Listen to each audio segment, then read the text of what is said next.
November 1st, 2019. This is Nerd Bourbon episode 126, I think. I'm Seth Sturgill. And I'm Todd Sturgill. I'm hoping it is too. This is the first episode where I have not been clear. Normally I'll check before we start recording, but I'm in such a rushed state of affairs, Todd. It's been go today. It is 126.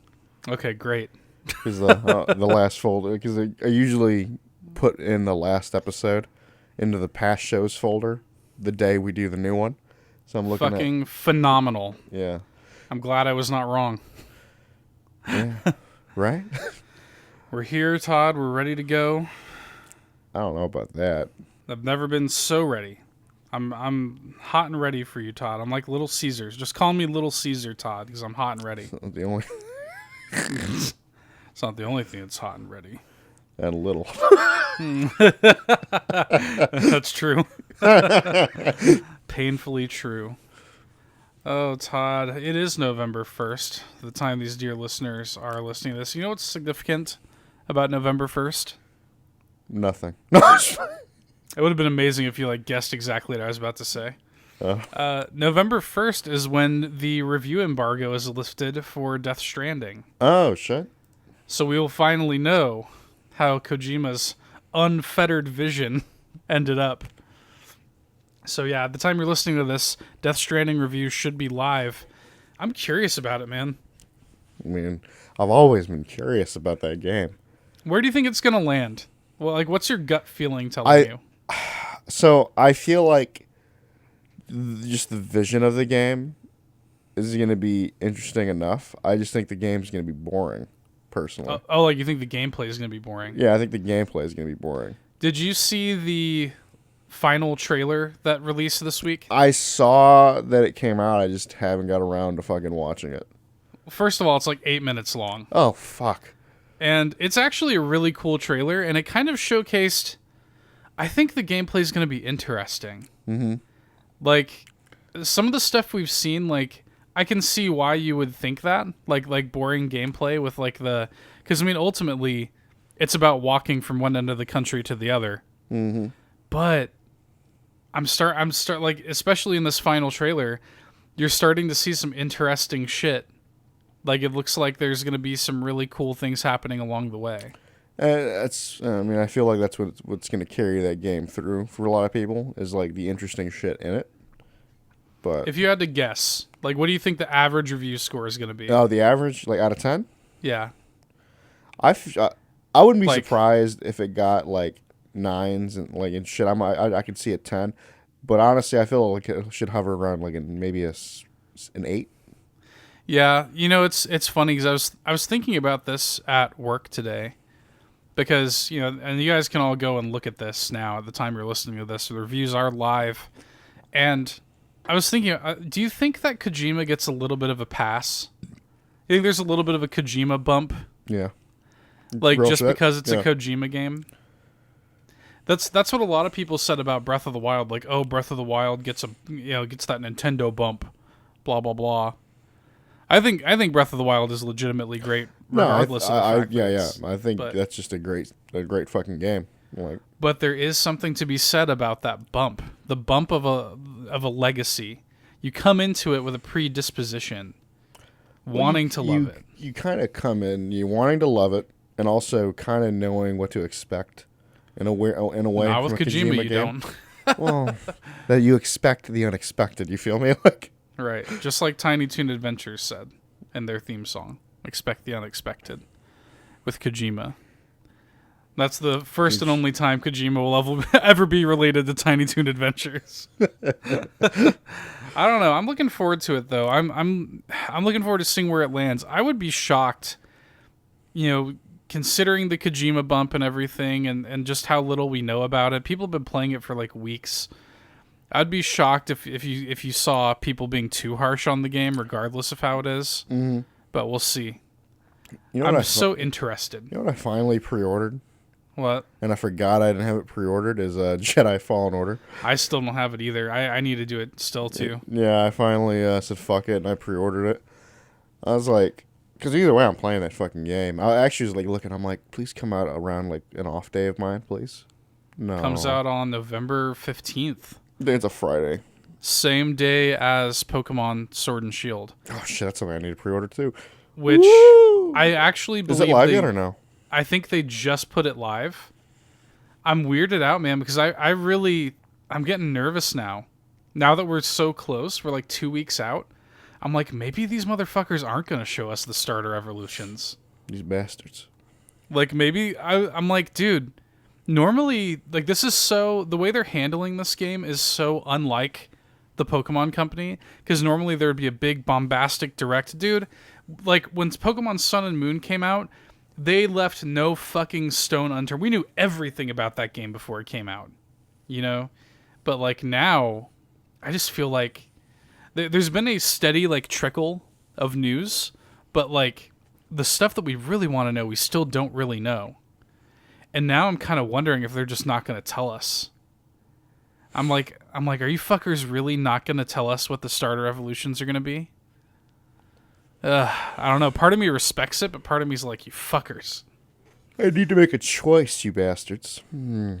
Yeah, so I don't know. I guess we'll have to see. We're only 2 weeks away at this point, so I'm just like, I don't know. I sort of feel like they're not going to. Watch. By the time you're listening to this, it's going to be like, oh, a Nintendo Direct's been announced.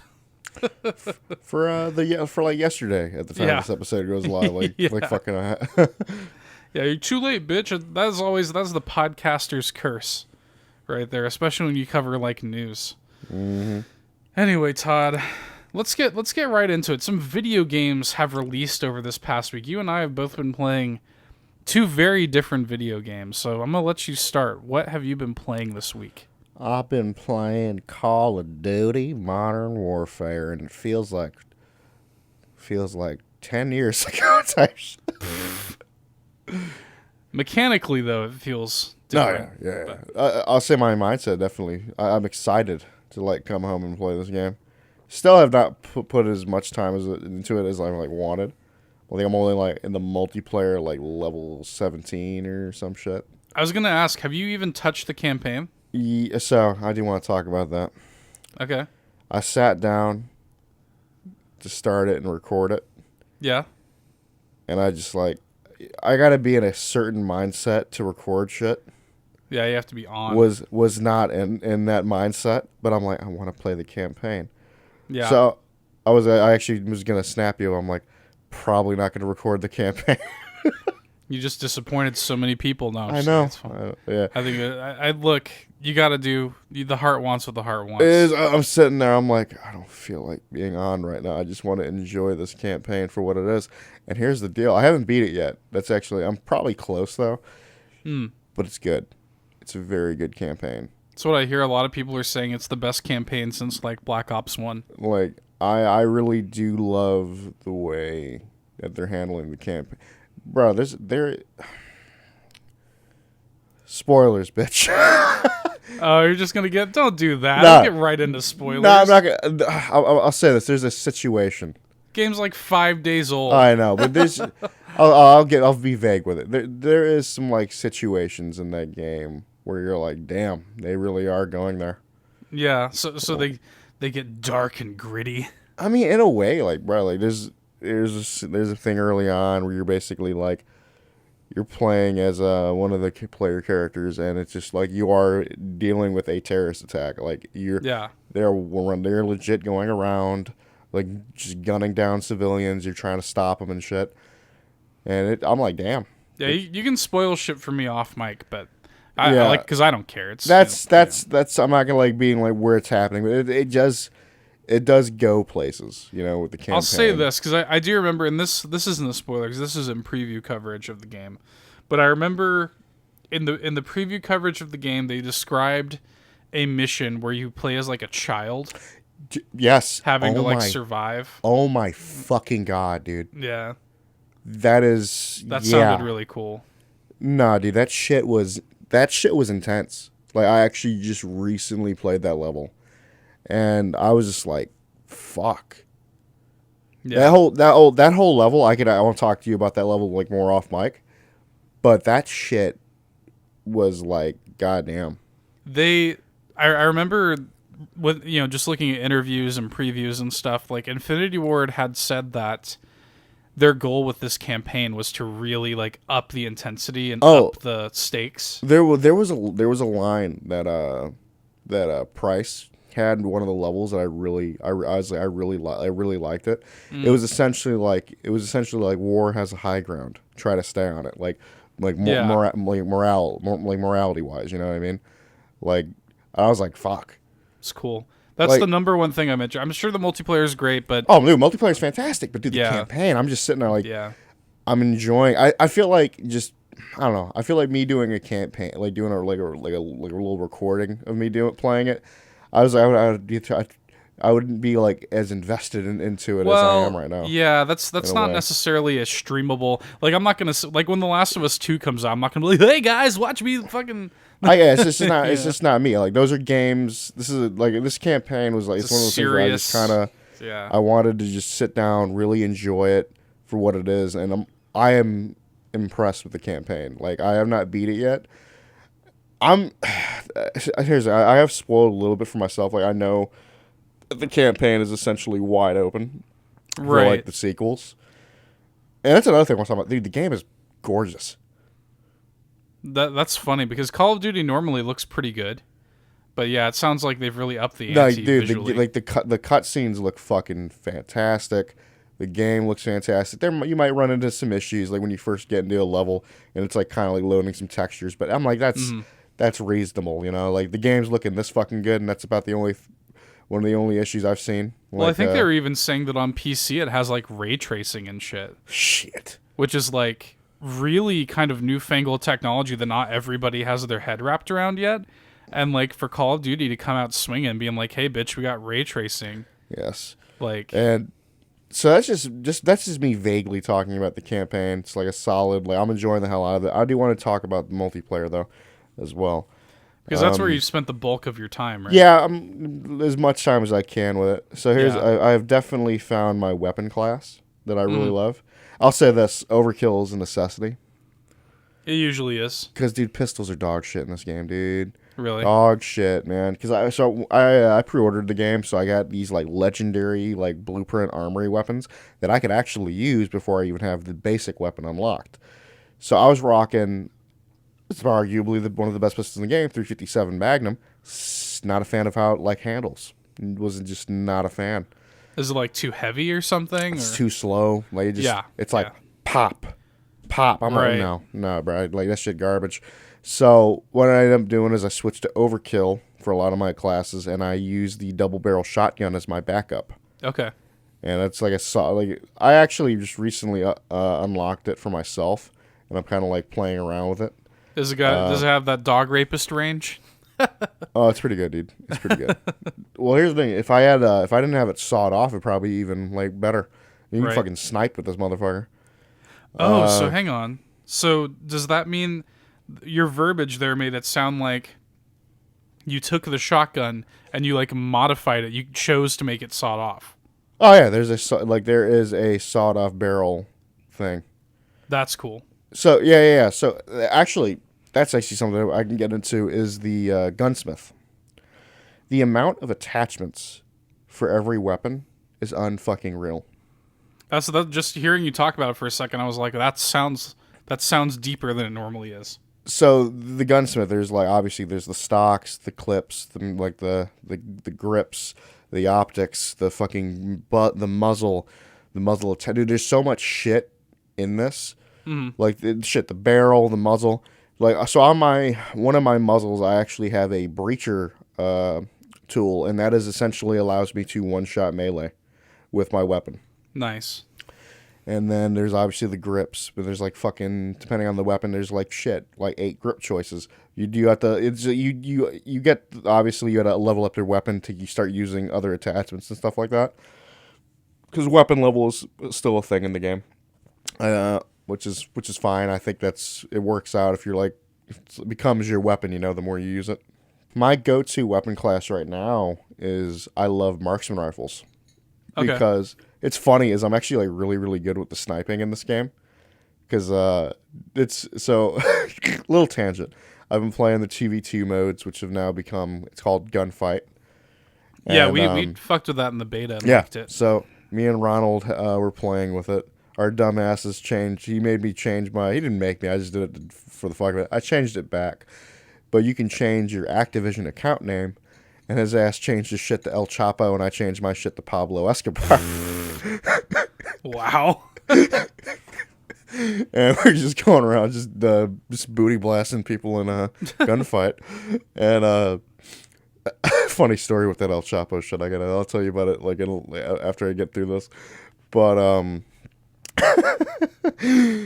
so every time we got the sniper, bro, I'd just rock him. I'd rock the two dudes like boom, boom, done. And he's like, this is before I guess Ronald like really got like into the sniping because he's like, why are you so good? That's impossible because he always like, dude, the sniping is a little hard in this game. It's really not. It's like I think if you get the hang of it, it's fine. I think the sniping is about as difficult as it needs to be in this game. Mm-hmm. And as weighted as it is, you know. But it's very solid sniping once you actually get the hang of it. Which I choose not to do it because in this game you do have to play, especially as a sniper in this game, you have to play a little more reserved. Like you can quickscope, but it's a little difficult, and it's like really too much high risk, high reward for me.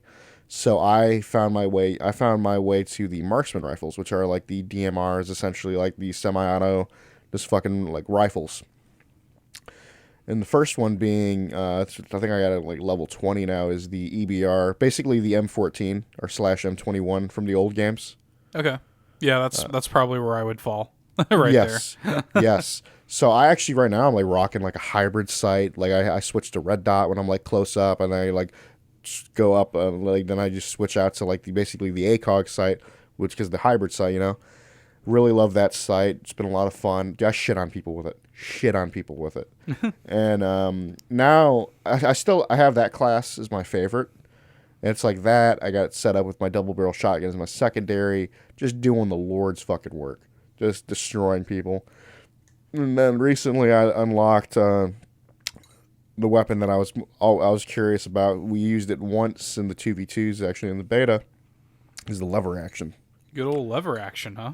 Oh yeah, we used it in the beta. You probably remember it. I think I remember that. Yeah. Yes. I forget the actual name of it, but no, that shit's fun.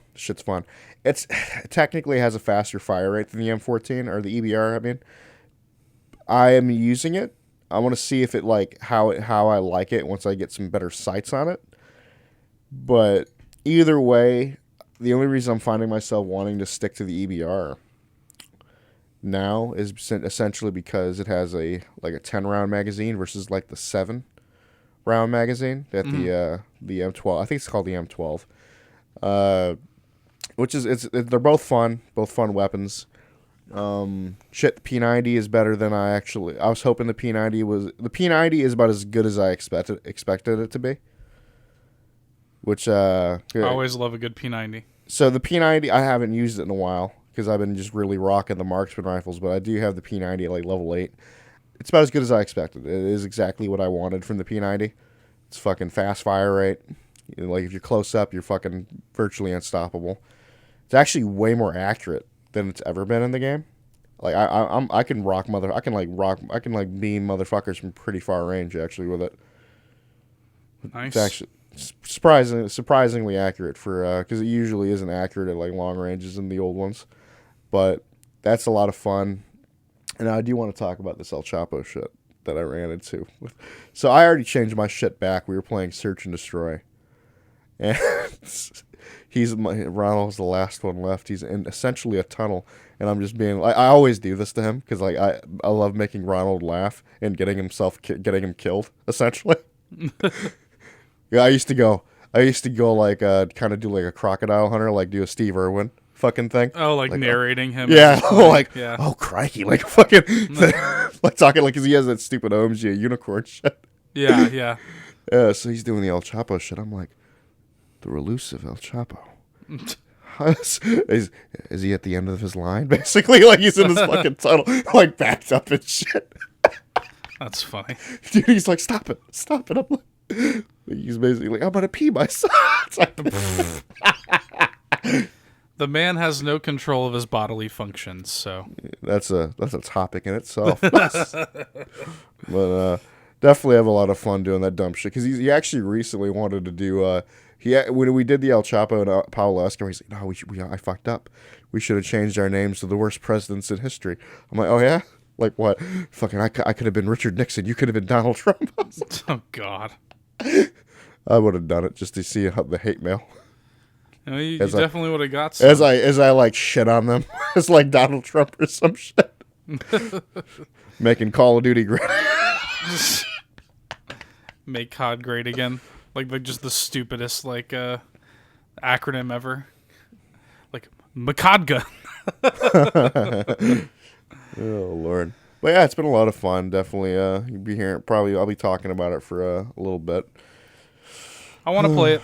I definitely want to play it. I'm gonna wait for a price drop, but they do. Oh, dude, I really want to do like that's actually something I haven't touched is the Spec Ops.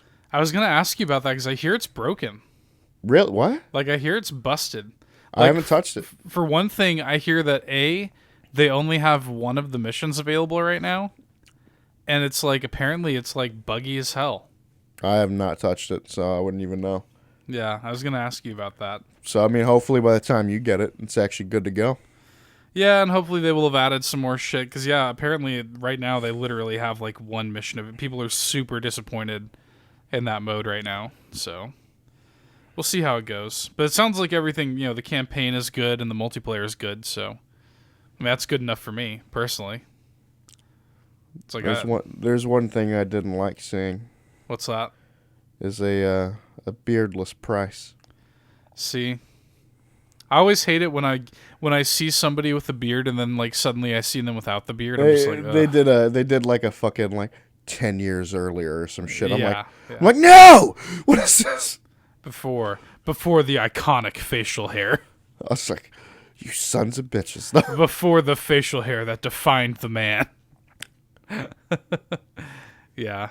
It's even weird when I see people in real life that I'm used to them having a beard and then I see them without one. Mm-hmm. I just shed a single tear into my beard. I'll be honest, I don't like seeing myself without like my fucking shit. Whenever I shave, I feel naked. You gotta grow that full beard, dude. I know. You'd look cool with a beard. Just about everybody would look cool with a beard, honestly. The list of people that don't look good with beards is small. But yeah, I'll see people like I'm used to seeing them with a beard and then they shave and then I cry, I shed a tear, I'm like another one down. They got him. Another one bites the dust. I wanted to ask you this because the game that has just completely arrested me this week is The Outer Worlds. And have you played much of it? The last time I played it was when I talked to you. So basically you just like made your character and that was it. Yeah, I made my character and I got like the fucking town. I was doing a couple like little things in the town. Yeah. Essentially. And I maybe played like maybe 30 minutes. Yeah. 30, 40 minutes. I've played maybe like a first hour, maybe. I'm about like 15 hours in at this point. Pretty much any like modicum of free time that I've had goes to that game. Yeah. Like even when it's like, oh, like I woke up a little early, I bet I can sneak in an hour of Outer Worlds. I really, really, really love the game a lot. It's probably my current front runner for Game of the Year as it stands, which is not something that I expected because it's funny is like how much you enjoy it versus a mutual friend of ours. Yeah, I saw that. I saw Tyler posted. He's like, it's like a shitty Mass Effect. Yeah, there's another. Because he actually sent me deeper, and he messaged me about it. It was just kind of like random as hell. Oh, okay. Like he just like started like I just got a random message about it. Like it was like a couple like basically like it could have been like if you typed it all in one go, it would have been just like a pretty large paragraph about how he feels about the Outer Worlds. Teach their own, I guess. I mean, I'm sure I could talk to him about it and we could pick each other's shit apart. Yeah. But I'd be interesting to see how you guys, because like one of his main things, he's like He just he himself doesn't kind of like understand like why it's getting so much praise. Uh-huh. That's his like. I can get deeper into that, but it's essentially like it seems just so bare bones to in his mind. Well, here's the thing. Oh, the game's not bare bones at all. This is a deep fucking game. Here, the thing about the Outer Worlds is, and what I love so much about it is like unabashedly what it is. Like the game is just exactly what it is, and it's like take it or leave it. It's not trying to be anything else. Like this is a Fallout style kind of like very deep RPG made by the people who created those RPGs. I mean, if you're an Obsidian fan, like I am, longtime Obsidian fan going back to, KOTOR 2 and stuff like that, and talk about the South Park RPGs and like all of these like great RPGs that Obsidian has made even in the modern day. And this game feels like, I keep saying this game is what I wanted Fallout 4 to be, basically.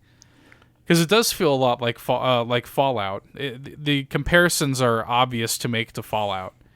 But it really does, I think, carve out its own identity. And I think it does many, many things better than Fallout. Certainly Fallout 4. And I think it does a lot of interesting, unique things that I haven't really seen in games before. I think the writing is tremendous. It's got some of the best writing I've seen in video games since New Vegas. Fallout New Vegas, of course, being widely regarded to be the best Fallout game. And I agree with that sentiment. It's always been my favorite. So when these guys are like, hey, we're basically making a spiritual successor to Fallout New Vegas, I'm on board. But this game is like Fallout New Vegas by way of Firefly. And I'm sorry, like, if that sounds good to you, then, go ahead and jump in. See, that's the thing. I do plan on playing more of this game. It's just, I think once I finish up with, like, the campaign of, like, Call of Duty and, like, get a little further into multiplayer, I think I'm going to jump balls deep into that. Problem being, it might be something I jump into later than I expect because Jedi Fallen Order comes out in, like, what, a week, like 2 weeks? I'm trying to finish this game before Fallen Order comes out because Fallen Order is just going to consume my life. Yep. So I'm trying to finish the game. Now, the good news is that, and one of the things that I like about the game is that compared to other games of this type, it's actually pretty small scale. So a lot of people are, a good way to think about this game is to think about it not as like a indie game and not as a triple A. It's like a double A game. It's right in the middle where it's not high budget, but it isn't an indie game either. Like it's kind of in this weird middle ground place, and I really like it a lot, and I really want to finish this before Fallen Order. So we'll see if I can do it or not, but I really really love it. Yeah, I mean, God, where to start? I think that the systems are really deep and good. Like even in the character creation, like even you saw like how many stats there are and how many things those stats govern. Yeah. Like the game is nerdy as hell about that stuff. And it's it starts off pretty similarly to Fallout. There's the perks and the origin stories and stuff like that, and I mean the origin stories are essentially just for like a little like stat boost. Yeah, giving you a little stat boost basically. It's I technically didn't even do it. I think I just did like I'm a piece of shit. Yeah. Yeah, so it's nothing crazy or whatever, but then like it starts very similarly to a Fallout game, and that just kind of lets you loose, and there's so much player choice in this game. It's really fun because a coworker and I are playing it at the same time, and we're like comparing notes on what he did versus what I did, and like that's the kind of shit that I miss.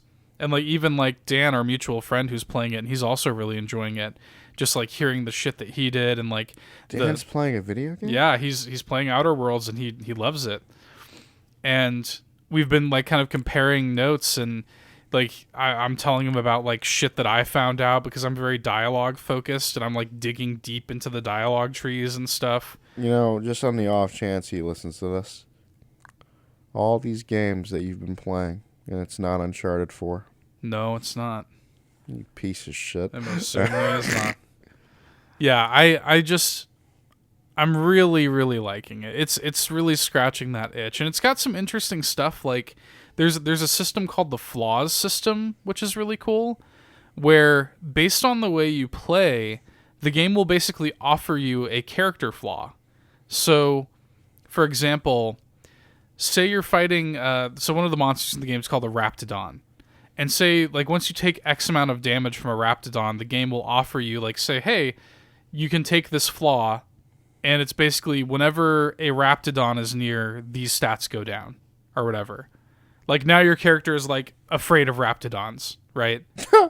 So I respect the fuck out of that. yeah, so, and if you take that character flaw, you're given a perk point. And perk points are kind of precious because you only get them from leveling up. And some of those perks that you can get are really valuable. And the level cap is 30. So, and you only get them every 2 levels. So there's only, basically, if you never take a flaw, you're only ever going to have access to 15 available perks. And so because of that, you kind of have to be choosy with what you pick. So it's tempting to take the flaws to just get that extra little nudge and get an extra perk that you wouldn't normally get. So far I've taken 2 flaws. And I haven't... There's been some where I'm like, no, that's a little too crazy. I don't want to do that. But if I have one major complaint about the game, I think it's too easy. For one thing, I'm playing the game on the normal difficulty. I am debating on cranking it up to hard. Crank it up to whatever the fuck. So there's easy, normal, hard, and then there's supernova. And supernova is basically like the survival mode where you have to like eat and drink and stuff like that and sleep, which requires like a fresh playthrough. But I could crank it up to hard if I wanted. Do it, pussy. And I might, because honestly, the game is easy. It's the combat. I think the combat's actually really solid. So they have this thing called like the time dilation system, which is kind of like VATS, but not as precise. Like it slows time down, and you have like a meter that drains slowly, and you can obviously build yourself to have more of it, or less of it is expended when you take actions while time dilation is happening. And it comes in handy in some of the more intense combat situations, but you also can have 2 companions at any time with unlockable companion abilities, and you can build yourself into that. Like right now, my companion abilities are like constantly refreshing. I don't have to do shit if I don't want to. Like, I could just sit back and let my companions do all the work if I really wanted to. Nice. But the game gives you so many options, and there's so much depth in all of its systems that it's kind of easy to like break it and make it a little too easy. And I don't know that Obsidian really cares. Like, I think if they heard me say that, they would probably be happy about it, because it's really made it like kind of laughable to where like nothing really scares me in the game, because I know I'm like level like 18 or 19 or something like that, and my speech is already like maxed out. I can talk my way or hack my way or lockpick my way out of basically any situation. It's like ridiculous. It's like fucking ridiculous. And by the way, there are like several planets and locations in the game. I'm only on the 3rd one, and I'm already almost to level cap, because level cap is 30. So I don't know. I'm like, man, like I feel like I'm gonna hit level cap way before I beat the game. So I don't know. We'll see. But the story is interesting. It's got one of those stories that like gets out of the way of itself. You know what I mean? Mm. That was one thing that I really hated about Fallout 4, is they tried to make it this personal story. I gotta find my spouse and my child or whatever. I don't give a fuck. Who cares?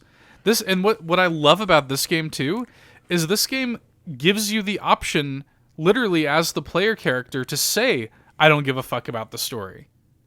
Because basically the story is like, oh, like you and all these other colonists have been in a deep sleep, and this like scientist guy, he takes you out of the slumber, and he wants you to help him like find the resources to awaken all the other colonists, basically.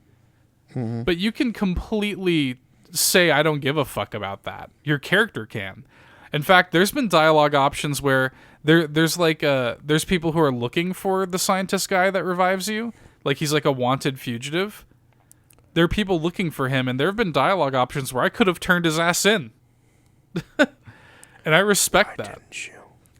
I like him, and I want to play the story as it's intended, but I have to imagine that the game will allow you What do you consider intended? Yeah, I mean, I have to imagine the game would just allow you to just completely forego the plot and just say fuck it. I remember reading pre-release. They had a chance. Yeah, I remember reading pre-release that they're like, you can just kill whoever you want, basically. Like, even if it fucks up the game's story, cool. You can still do it. Just the amount of player choice is really cool. There's so much you can do, so many different ways to tackle any given task. I really like it a lot. The guns are a little, it's a little basic, like in terms of like the stuff you're not picking up anything crazy. It's like, pistol or revolver or assault rifle, but the game is rife with mods and ways to upgrade and kind of customize your guns, which kind of makes it nice. And there's even there's an ability called tinkering, where say you really fall in love with a gun and you don't want to replace it, you can just upgrade it and make it more viable for your level. You just spend bits to do that, which is nice. So like I really fell in love with my revolver, and I've just kind of kept it at level with myself. And you can tinker up to, I think, 5 levels above you. So yeah, I've kind of just kept up my gun, and it's stayed competent with everything else that I'm finding in drops. It's very loot heavy. It's like Fallout. Like you can interact with everything and pick up everything. I'm fucking stealing everything that isn't nailed down. You know what I mean? You've always been like that. I'm always like that with these games, and I'm like loaded. I have like so much money, like more money than I'll ever need. And fucking disgust me. You fucking thief. Oh, dude, it's ridiculous. I'm like talking my way out of everything. I live for this shit. Like, this is the kind of stuff that I love. And also, I just love the world that they've set up here, because it's like this. It's futuristic, obviously, and it's science fiction, but it's this like gross future where everything is ran by corporations. It's so good. There's an entire quest chain where there's a guy who's been like rigorously working on a recipe for diet toothpaste. and you have like all of these different factions that you can appease depending on who you give the toothpaste formula to. It's so good. So it's all What's that? What's the point of diet toothpaste? It's just some stupid shit. Diet toothpaste, and like there's obviously different factions kind of focus on different things. There's kind of the big board. It's kind of like this evil overlord faction. It's like the Disney of this world, basically. So, what the fuck are you saying? Shut up. Forgive us, our dark lord. Forgive us, our mouse-eared overlord. I fucking love that shit whenever they got Mickey Mouse on like South Park. Oh god, and he was like beating the shit out of like the Jonas Brothers. Dude, again, he's back in this season, bitch. I really need to catch up. I haven't seen any of this season yet, but yeah, no, it's just I like the world they've got set up. I like all the characters. I've recruited almost all of the companions now. I really like a lot of the companions. Motherfucker, you can have a vicar fighting next to you, raining holy justice. It's really good. I love that, actually. Yes. And I love the fucking some of the companion quests are really good. There's so many side quests in the game. Like I'll get overwhelmed sometimes with how many side quests there are, and I mean there's like always ways, like all these. I have to imagine that every quest has got like 20 different outcomes. It's crazy. So yeah, the game has extraordinary depth. Especially if you spend more time with it.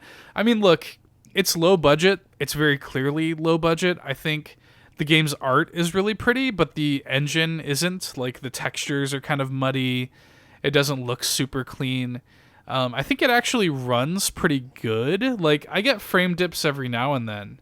I'm playing on an Xbox One S because, by the way, this game is on Game Pass, which is crazy. But yeah, I'm playing the game for free on Game Pass. And on an Xbox One S, it runs pretty well. I'm the frame rate is mostly at a stable 30. Every now and then I'll get dips, but the textures don't look great. The graphics overall are just kind of okay.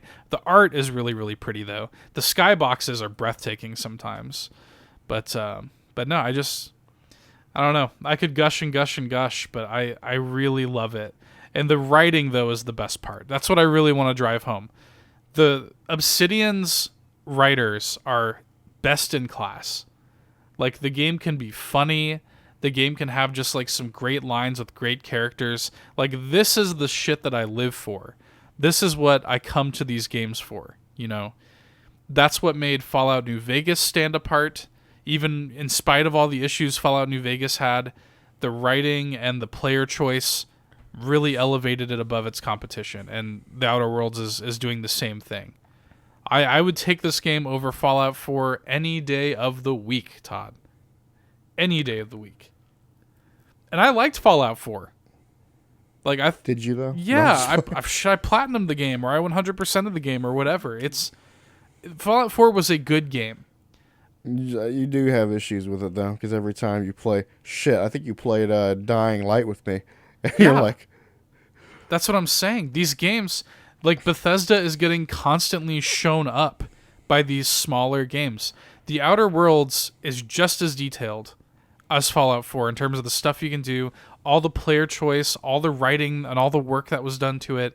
And this team is so much, like, it is many, many times smaller than the team at Bethesda.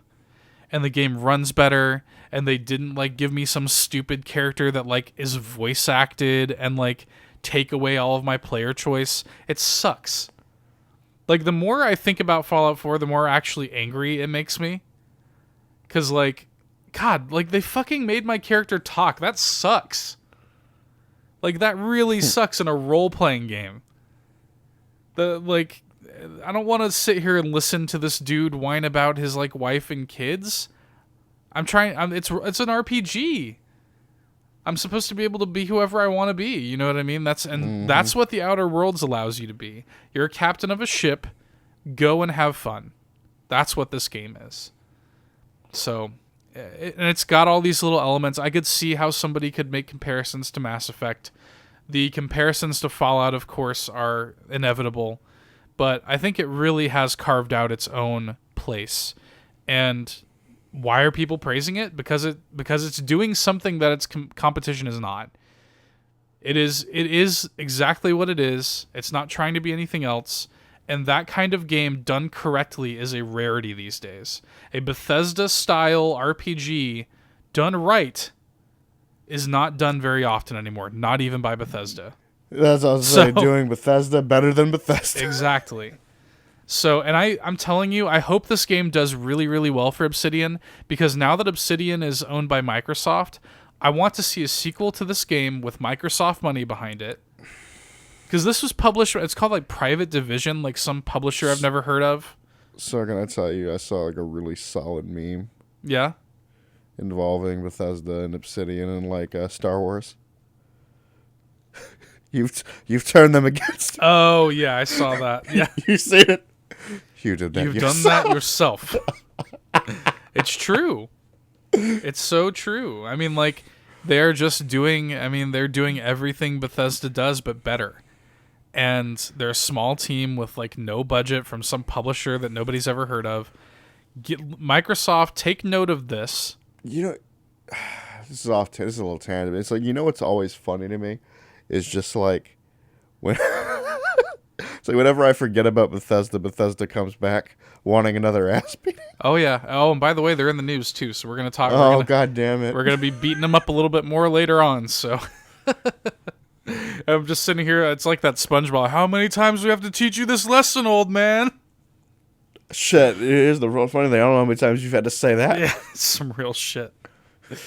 So yeah, but it's just I really want Microsoft to give them that Microsoft money for the Outer Worlds 2 and really polish it up, really give it that coat of paint and that polish that it needs, that AAA budget, and I think they've got something really special on their hands. So. Yeah, they actually might have an actual like an actual IP they can work with. You know what I mean? Yeah, I mean, what a fucking killer exclusive IP that would be. Outer Worlds 2 only on Xbox.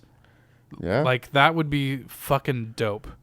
And I hope they get the chance to do it. So, anyway, that's the Outer Worlds. I'm trying to beat it. I'm trying feverishly to play through it before Fallen Order and Pokemon come out and consume my life. And also, Luigi's Mansion comes out this week. Nobody gives a shit, dude. No, I'm just playing. I really give a shit. I really can't wait to play do. that game. And it's getting great reviews, and it's like, fuck. So, too many goddamn games. I haven't turned my Switch on in over a month. Nah, you disgust me. But that's what I got. I'm gonna be honest, like, I really haven't been playing very many games anyways. That's true. It's basically just been like Monster Hunter and now Call of Duty. And that's even then. It's like even that shit was like I got to the point where I was like an hour a day, if that. Right. And then I'd lay in bed. Stare at the ceiling. This is my favorite television show. It's true life. Anyway, that is what I've been playing this week, Todd. That is what you've been playing. Are you ready for some juicy news morsels? Always. So let me just start off with a few things that actually I was reading as we were talking earlier. Kind of some breaking news at the time of this recording. Some small little nuggets. So Neo 2 now has a release date. Ooh. I know you're interested in Neo 2. You enjoyed the first one. I enjoyed the first one, and I really enjoyed the alpha and beta for Neo 2. Yeah, so Neo 2 is coming March 13th, 2020. That is the All right. That is the release date for Neo 2. Yeah, so it was the alpha, because they got the beta hitting actually Yep. fucking in, 2 days? Yep. All right. The beta starts on Friday, or today at the time of this recording. So it's going to be open from November 1st till November 10th. So, all right, legit. No, I'll definitely be checking that out. So I assume next week on the show we'll have some impressions of the Neo 2 beta. I think I talked about the alpha when it came out. It's just funny is like how much I enjoy that game versus how I feel about Sekiro. Right. So to that end, if you are trying to catch up before the release of Neo 2, fear not, because November's PlayStation Plus games have been revealed and the first game is among them. So you can go ahead and just download Neo 1 for free if you're a PlayStation Plus member and play that and get in on the beta for Neo 2 and pre-order your copy for March. And I feel like, you know what I felt like just now? Like just being a corporate shill just for a second? I felt like that moment in fucking Space Jam where Wayne Knight's character is like, lace up your Nikes and we'll get you a Big Mac, you know? Yeah. It's one of those. So. Yeah. Also, as a side note, Outlast 2 is going to be the second November PS Plus game. So Okay. Outlast 2 is a really good game. There's actually a full playthrough of that on our channel if you want to check it out. I did a full playthrough like 2 years ago, I think.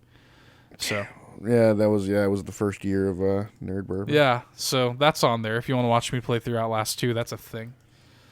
So yeah, good news all around there for fans of Neo. I know you're looking forward to checking that out. Another thing that I think you'll be interested to hear, this is another thing that I read just now. Duos is coming to Apex Legends. About fucking time. It's another limited time event, kind of taking the place, I guess, of Shadowfall that they had going on for Halloween. This starts on November 5th. So you got Duos finally coming to Apex. So I know you're looking forward to that. You and Anastasia will probably dig in on that. I'm like, I'm gonna need my partner. So you guys, I'm sure you guys will be happy to play that. She's been getting really frustrated with Shadowfall, actually. I haven't really been playing it Because now there's a little bit of a meta where people are just, if they die and they join the Shadow Squad, they just leave the game. What? So that's kind of become a bit of a meta now. Yeah. Really? Yep. The first person that dies leaves. Just like, yeah, well, no, like the Shadow Squad will form or whatever, but then they'll just leave. So the Shadow Squad will dwindle to just be like a few people or whatever, and then that creates the final team faster because there's less people in the game. Yeah. So, yeah, it's annoying. She's been really frustrated with it. Anyway, I feel like if they do bring it back, they need to definitely tweak that shit. yeah, for sure. So this really annoyed me this past week because, as always, I talked earlier about the dreaded podcasting curse, especially when you cover news. News is always going to break the second you fucking get done recording. So last week, of course, as tradition dictates, Todd, major news decided to break basically immediately after we recorded last week's show. And that is that The Last of Us Part 2 has been delayed. It's a weird one because it was just about a month ago when the game had that major preview event, a new trailer, a big kind of breakout. It was given a February 2020 release date, but creative director Neil Druckmann confirms in a PlayStation blog post that the team over at Naughty Dog simply needs more time to finish the game with a Naughty Dog standard of quality. The game's new release date is May 29th, 2020. So, gonna wait a little bit longer to play The Last of Us Part 2.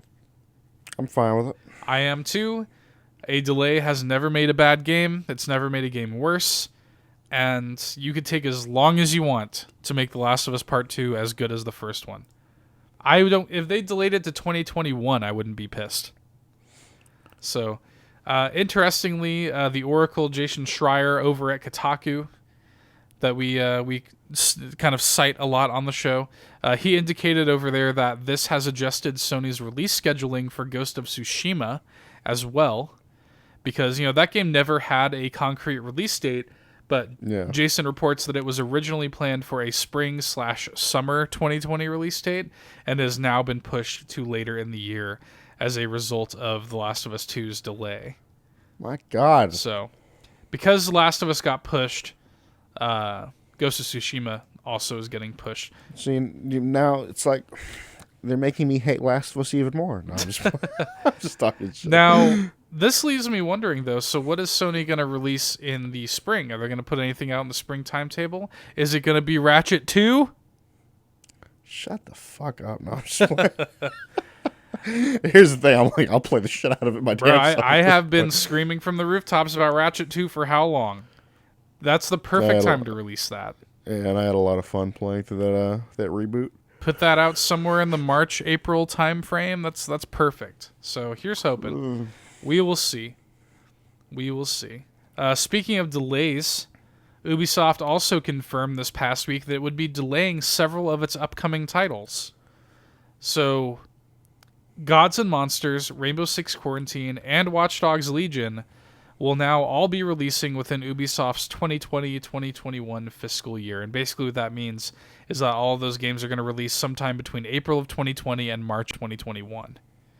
So, it's a pretty big fucking window. That's a pretty big window. It's almost a year. It's literally within their fiscal year. So what that probably honestly means is that Gods and Monsters and Watch Dogs Legion are probably fall games now. Rainbow Six Quarantine never had a hard release date, so that is probably going to be late 2020, early 2021. But Gods and Monsters was previously set for February 25th, so that was pretty close. So now that's probably going to be kind of an early fall game, and Watch Dogs Legion was previously set to be released on March 6th. I imagine that's now probably going to be in that kind of October-November time frame at this point. Get you a big fall game alongside Assassin's Creed Vikings next year. That's probably where that's going to slot in. So that's going on. Kind of in that same ballpark, this will interest you. In an earnings call earlier this week, EA confirmed that the next Battlefield game will not be releasing next year, which breaks the typical release cycle that the series has seen for the past decade or so. Because typically Battlefield comes out every other year, right? I think since Bad Company 2 they've done this, where it's they'll take a year off, then they'll come back the next year. Yeah. So, in fact, EA did state that the next Battlefield game won't release until fiscal year 2022, which begins in April 2021 and ends in March 2022. So it'll probably be fall 2022 or 2021 when we see this game. They said that as far as shooters go, continued support of Apex Legends is going to be their focus next year in 2020. Apex Legends has reached 70 million players It is enjoying its third season, which is really popular. It's currently being developed for mobile and other platforms, and it seems like over at EA, all hands are going to be on deck on Apex, while Battlefield kind of lays comfortably on the back burner. Trying to get that Fortnite money. Yeah. That Battle Royale money. Look, PUBG and Fortnite are on mobile. Apex is coming. I will never touch it. I swear to God, there's so many people that try to get me to do bullshit on mobile. It's like, leave me be. It's so funny that you say that, too, because, like, the only mobile game that I play at all with any frequency is Grindstone, which is one of the Apple Arcade games. And I'm sitting here, I'm just like, just let me buy it. It's the only game on Apple Arcade that I've stuck with. I do not play mobile games, and I never will. I love Grindstone. Like, Grindstone's probably going to be in, like, my top 10 of the year. I love it. It's, like, one of my favorite puzzle games. It's so good. The only mobile game that I've played in the last, like, couple years was Pokemon, whatever the fuck. Pokemon Go. Yeah. And I didn't even play that, really. Yeah. It's not my thing. Yeah, so... Phones are for calling people. So I'm sitting here, I'm like, fuck, I don't want to pay $5 a month just to play Grindstone. Just let me fucking buy it. But, oh well. Yeah, so they've got that rolling for Apex, and they say, like, oh, we're working on it for other platforms, which probably means Switch, honestly. Apex on Switch is probably going to be a thing at some point. Which would be impressive if they make that work. I gotta hand it to them. But, so, let's see. Who shall we beat up first? Blizzard or Bethesda?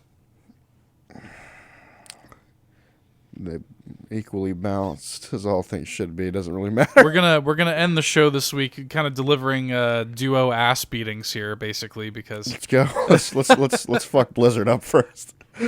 So Blizzard first, okay. So there's good news and bad news. We'll end it with the old man.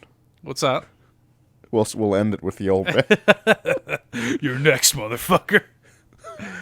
So there's good news and bad news when it comes to Blizzard this week. So more Overwatch 2 details have been leaked ahead of what is now its inevitable reveal during BlizzCon this weekend. At the time you're listening to this, it may officially be revealed by now. BlizzCon happens Friday and Saturday. So, of all places, ESPN actually broke this. They detailed from a source that they got like a couple of like little morsels. They say that there is a story-related PvE situation where it sounds like it's actually going to be like 4-player co-op for PvE. Okay. And they say that there's at least one mission set in Rio de Janeiro. They also leaked a new PvP mode called Push, which is the first kind of like brand new mode that Overwatch is going to get. Like since its launch, basically. It's always just really been assault and control. Of course, they added in like team deathmatch and all that kind of arcade stuff, but for the main modes, there hasn't been much. So Push is a new one, and they are going to be introducing a new Toronto map for it. Or Toronto, if you're Canadian. You don't pronounce that second T. Really? Yeah. That's like a thing in Canada. Anyway, there's also been some leaked images that have been popping up on Twitter showcasing the different upgrades and abilities that characters are going to have in the game. Mm-hmm. So that's something that was kind of leaked before, but now we actually kind of like see the screen. You know what I mean? Like there's one where I think there's an ability where it's like Tracer's guns recharge or reload like every time she dashes and stuff like that. Like little perks like that. Marginal upgrades that are probably not going to be applicable to the PvP content. It's probably only going to be PvE, but we'll see.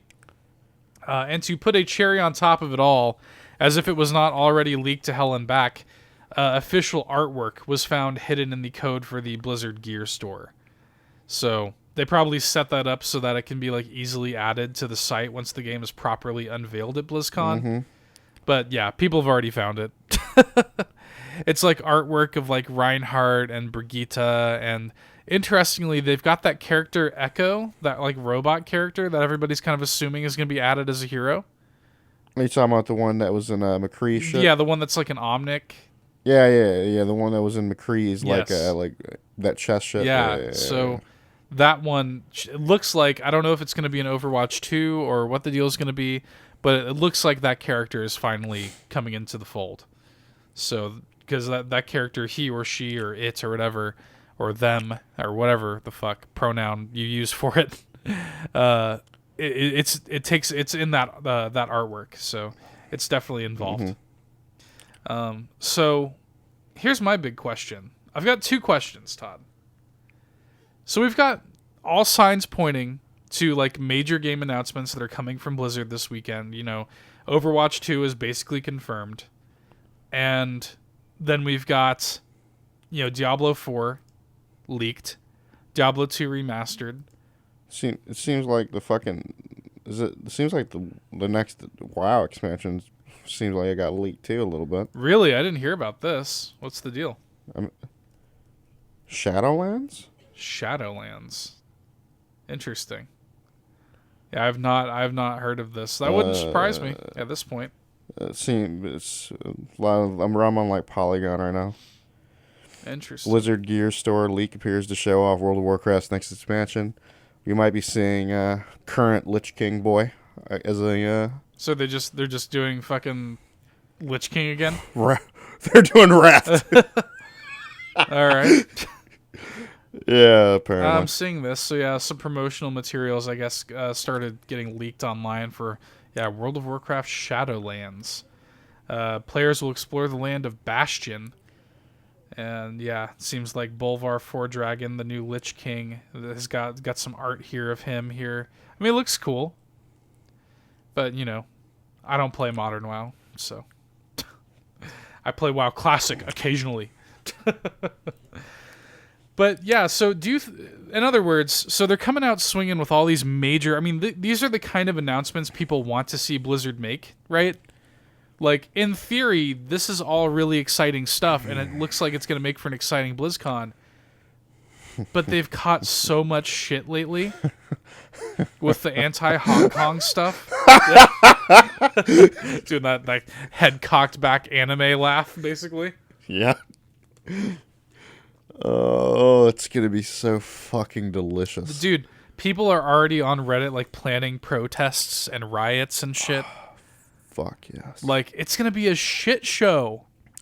I know they're gonna be doing like there's probably gonna be like posters of like May or some shit. Yeah, like 'cause that's something they were fucking doing, trying to turn May into like a symbol of the protest shit. They've got so it's funny because like they actually just this week they lost a major sponsorship from Mitsubishi. They dropped them as a sponsor, so that happened. And then, this is also coming off the heels of last year's BlizzCon, which was, fans thought was a shit show with Diablo Immortal and all that. So, is this an off-season April Fool's show? Yeah, so now they're coming out swinging, but like it's almost like, is anybody going to care? It's too fucking late, dude. They fucked. I mean, here's the deal. I'll be there for Diablo. I'll be there for like the next Diablo and shit, and I'll be there for Overwatch too. But it's like. That's because I separate the bullshit from what I want to enjoy from them. You know what I mean? So follow-up question. Since Diablo 4 is essentially confirmed, and it's been leaked, to hell and back, no pun intended, what do you want to see from Diablo 4? Ooh. Like, what are you looking for? What would make Diablo 4 a worthy successor? You and I obviously have played a lot of Diablo 3. I don't know, man. Like, because like to me, it's like I don't know what I would want personally from a sequel other than more than the same. I mean, I want a few things. Thinking about it, I want more diversity with the classes. That I agree with. I want to see characters like the druid from Diablo 2. I'd like to see come back. I would like to see more diversity with the builds. I think that you could do more with you could used to be able to do more with Diablo 2. Yeah, right? I mean, I'm not saying that Diablo 3 isn't diverse, but I think you could go a touch deeper.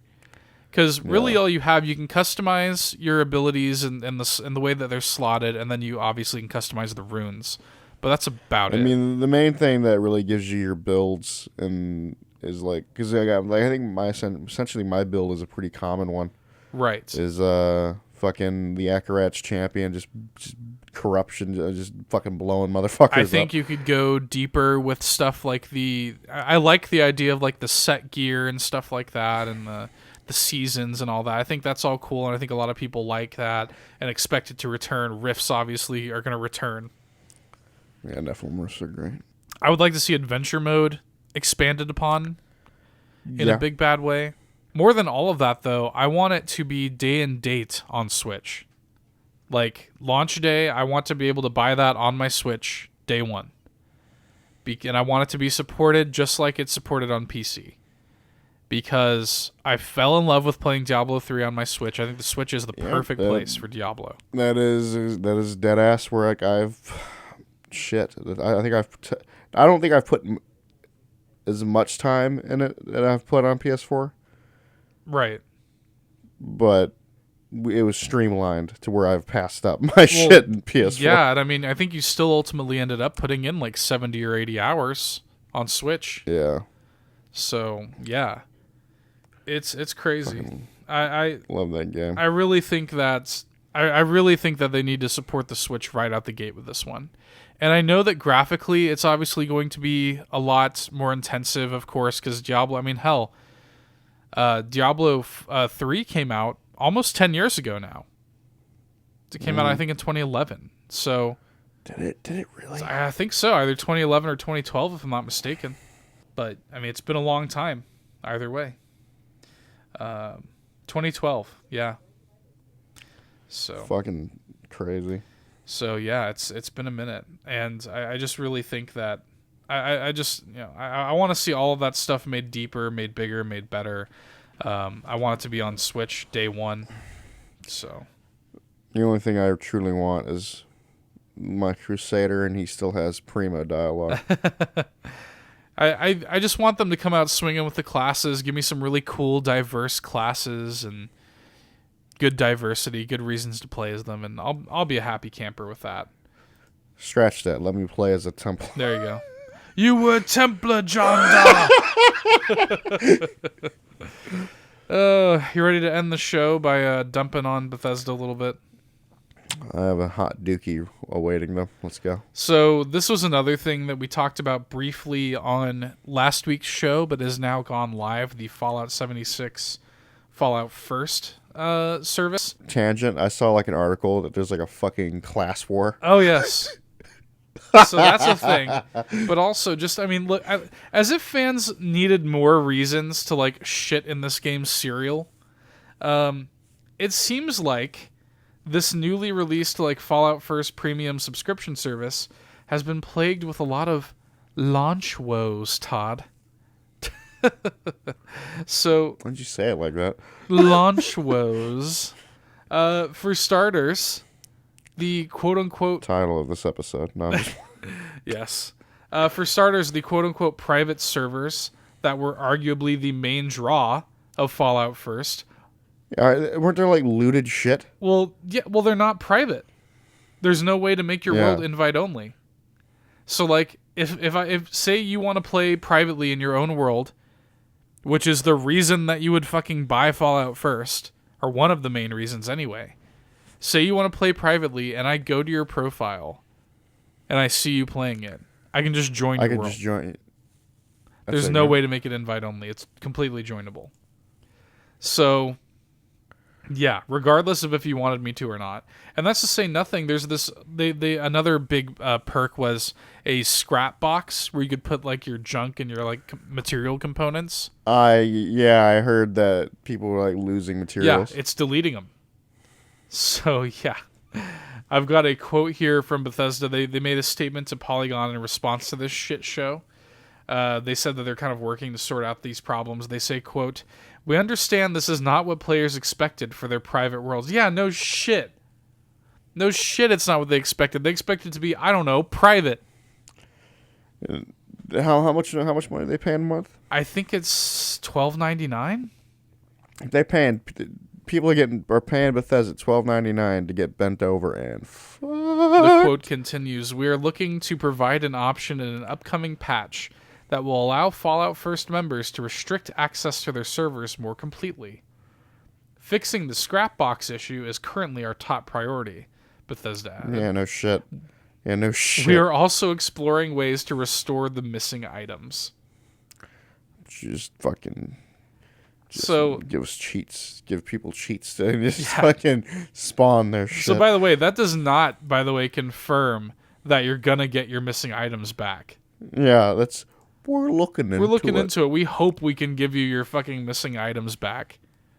What a garbage fire, dude. What a absolute fucking garbage What fire. happened? What happened to Bethesda?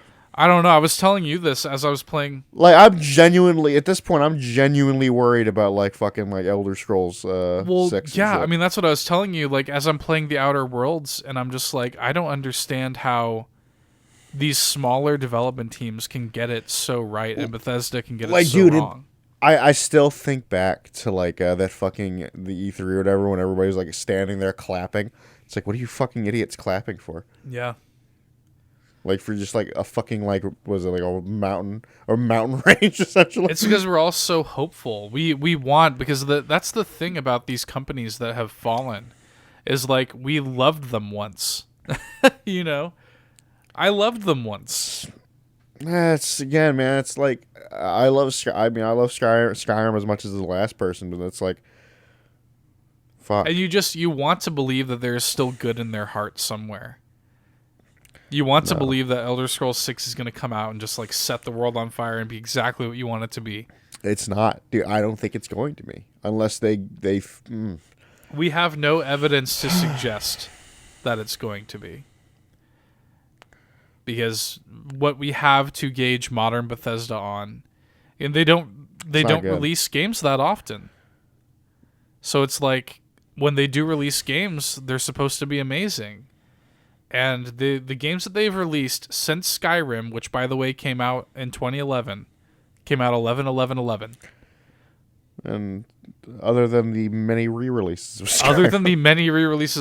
They've made Fallout 4.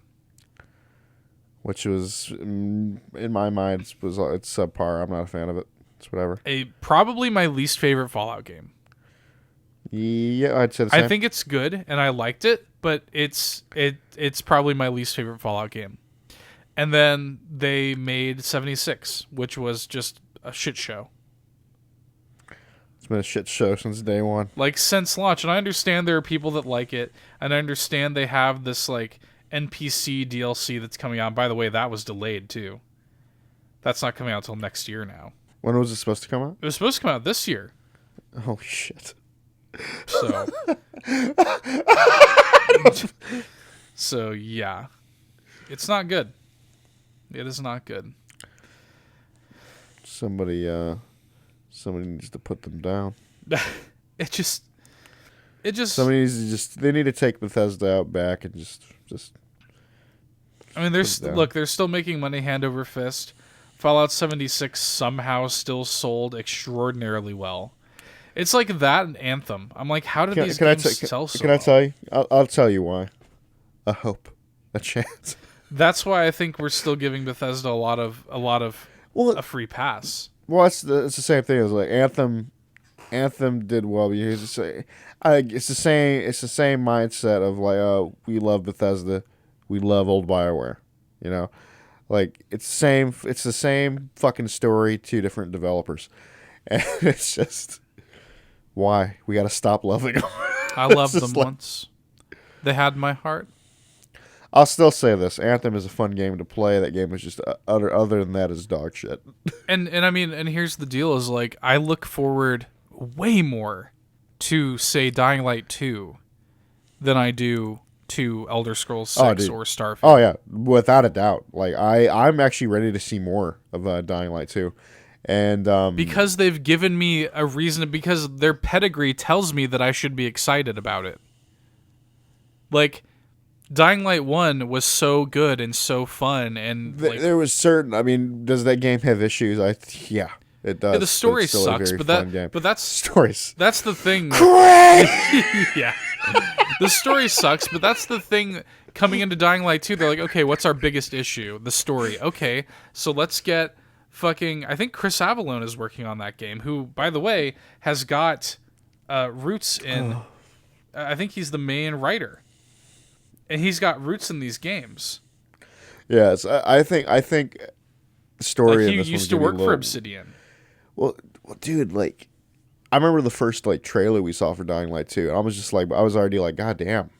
Like, everything about that game just looks, it's like taking what the first one was and just growing it. It's like the parkour looks better, like even from the little snippets we've seen. I'm just like, let's go. Yeah, so just quick as a quick aside, yeah, I was right. Chris Avellone, who was the project director, lead creative designer on like Fallout New Vegas and all of its DLC and stuff, he is going to be the narrative designer, the head writer of Dying Light 2. So it's gonna have a good story. They're fixing basically the only issue I had with that game, and I'm looking way more forward to that than I am. I forgot how did we feel about the DLC? I liked it. The following.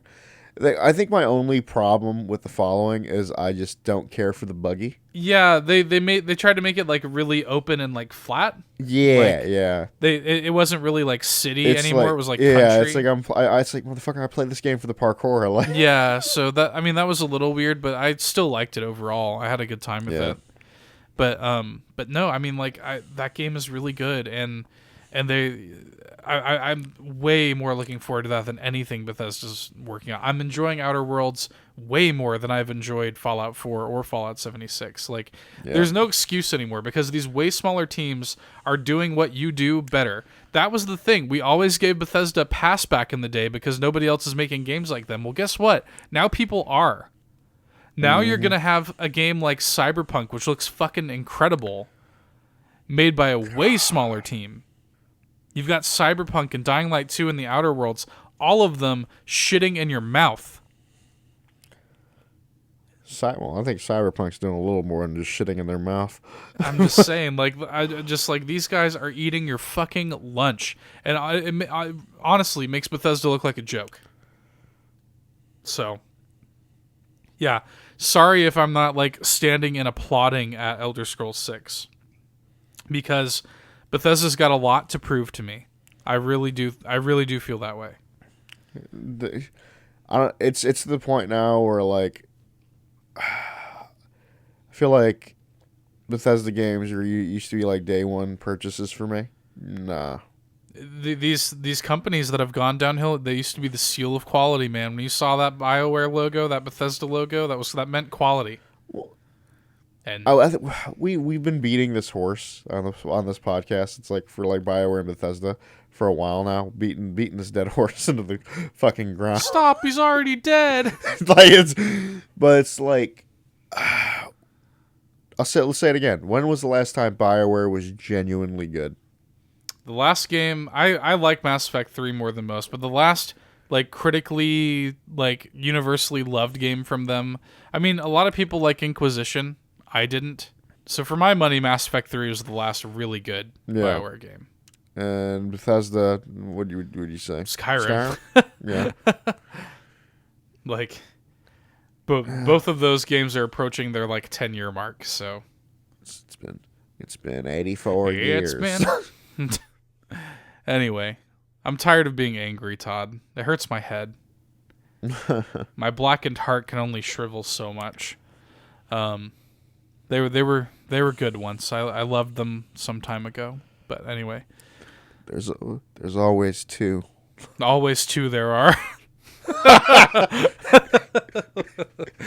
Oh fuck. Anyway, real quick before we wrap up, I wanted to give folks here at the end an update on Waterdeep Dragon Heist, the long-awaited episode 2. So I'm not going to bury the lead here. I have actually completed editing on episode 2. It was a tough road to hoe, but that episode is done. It is not live yet because what I want to do is I want to release episode 2 and 3 back to back. So I'm currently wrapping up editing work on episode 3. Probably not by the time this goes live, but within probably a week of you hearing this, episodes 2 and 3 will both be live for your listening pleasure. So Waterdeep Dragon Heist is not dead, is very much alive, and we're going to be doing it a lot more frequently now. So there was a lot of challenges involved with the edit of the first 2 episodes. So I take the blame for some of it. Well, it wasn't necessarily your fault. I know. So, but long story short, Todd had his fan on because he didn't want to die while we were recording it. Yeah, it was pretty hot. That's actually the funny thing is when we were recording these, it was fucking summer. Right. It was like July. Yeah. Yeah, and it was like hot as fuck in my room, and I'm like, dude, I can't sit here because we were like doing like multiple. We were trying to do multiple episodes at once. Yeah. Yeah, and it just really fucked me up. I'm like sitting there like, oh no. So he had his fan on, and it essentially the sound of his fan and the air coming from his fan warped his audio really significantly. So I basically had to take the time to like scrub through every single solitary second of Todd's audio to make it sound somewhat decent. So I'm sorry. It's not really your fault. So that's why episodes 1 and 2 sound a little bit weird. Like the quality that you're used to hearing from Todd's mic is not what you're hearing in episode 1 and 2. From 3 onward, it's going to be fine. But so yeah, that's why it took me so long to do episode 2. It was really kind of discouraging because I wanted to get episode 1 done because I was so creatively charged by it. I just like powered through it, and I did it in like a course of like a week or so. Yeah. And then like episode 2, really like I felt so just deflated from it, and it took me a long time to work through it. But I finally did.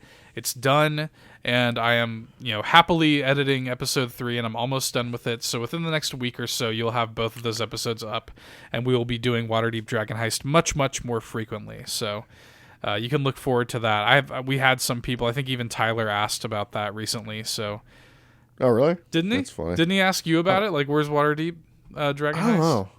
Maybe. Yeah, you relayed that message to me. So. I don't remember. Dude, I don't remember what the fuck I talk about. Dude, my life is a blur. So anyway, more Waterdeep is coming. More D&D adventures with these 2 dumbasses is on its way. So I had a lot of fun recording episode 3. It's fun. It's a lot of fun to do. So we're looking forward to doing more of it. So much hugging in episode 3. I'll say that. You know you love that shit. You love that dumb shit. So anyway, I just wanted to throw that out there at the end of the episode. Todd, you got anything else you want to add before we wrap it up? That's about it, man. All right, folks. We'll catch you next week. I'm assuming next week we'll be talking about like Neo 2 beta.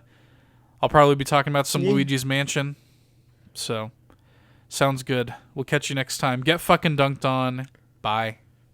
See ya.